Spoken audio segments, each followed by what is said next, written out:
সমস্ত ভুলের অবসান ঘটিয়ে দেওয়ার জন্যেই বারে বারে যুগে যুগে বিভিন্ন অবতারে তিনি অবতীর্ণ হন। এবারে পরম প্রেমময় শ্রী শ্রী ঠাকুর অনুকূল চন্দ্র রূপে আবির্ভূত হয়েছেন, মায়ের কোলে খেলা করছেন। মা বলছে, অনুকূল চল না, ওদের বাড়িতে শঙ্করধ্বনি উলুধ্বনি হচ্ছে, ওদের বাড়িতে একটা ছোট বাচ্চা হয়েছে, চল না গিয়ে একবার দেখে আসি।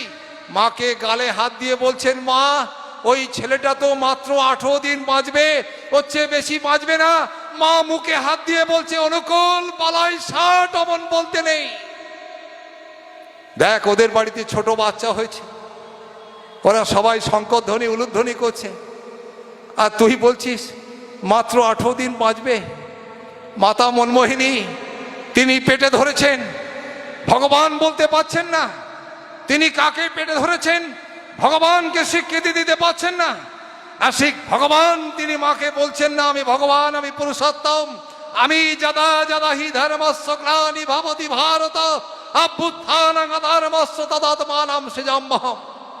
আমি আমাকে তোমার পেট আশ্রয় করে সৃষ্টি করেছি মা।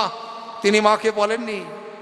মাতা মনমোহিনী একদিন একদিন করে গুনছেন।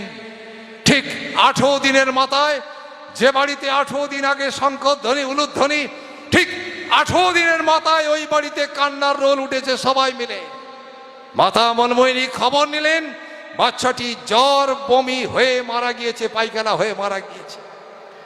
সেদিন মা আবার একবার বুকে তুলে নিয়ে আদর করছেন, চুমু খাচ্ছেন। তুই কে? তিনি জবাব দেননি। তিনি কখনো বলতে আসেন না আমি ভগবান, আমি পুরুষোত্তম। তিনি বলছেন যারা বাড়িতে বাড়িতে রান্না করে, কাজের বাড়িতে, তাদেরকেও তো রান্নার ঠাকুর বলে, ঠিক আমাকে অমন করে ঠাকুর বললেই হবে, এর চেয়ে বেশি কিছু নয়। আর ধরো তুমি কোনো ডাক্তারের কাছে গিয়েছো, তুমি কোনো ডাক্তারবাবুর কাছে গেলে, তুমি তোমার রোগ বললে, ডাক্তারবাবু তোমার রোগ সারিয়ে দিল। তোমাকে বললো 3 মাস পরে আসবেন, তুমি 3 মাস পরে গেলে, যাওয়ার পরেই ডাক্তারবাবু তোমাকে বললেন কেমন আছেন, তুমি বললেন ডাক্তারবাবু আপনি মানুষ নন, আপনি ডাক্তার নন, আপনি ভগবান। ঠিক এমন করেই ডাক্তারকে যেমন মানুষ ভগবান বানায় দেয়, ঠিক এমন করে যদি তোমরাও কখনো আমাকে ভগবান বানিয়ে দিয়ে থাকো, তাতে আমি কি করবার পারি? তিনি ভগবান সাজতে আসেননি। সৌভাগ্য আমাদের, আদ্যপি লীলা করে গৌর রায় কোনো কোনো ভাগ্যবানে ধরিবারে পায়। আমাদের ভাগ্য যদি তার দীক্ষা গ্রহণ করতে পারি, আমাদের সৌভাগ্য যদি তার ওই দীক্ষা মন্ত্রের সঙ্গে আমাদের সম্পর্ক তৈরি হয়।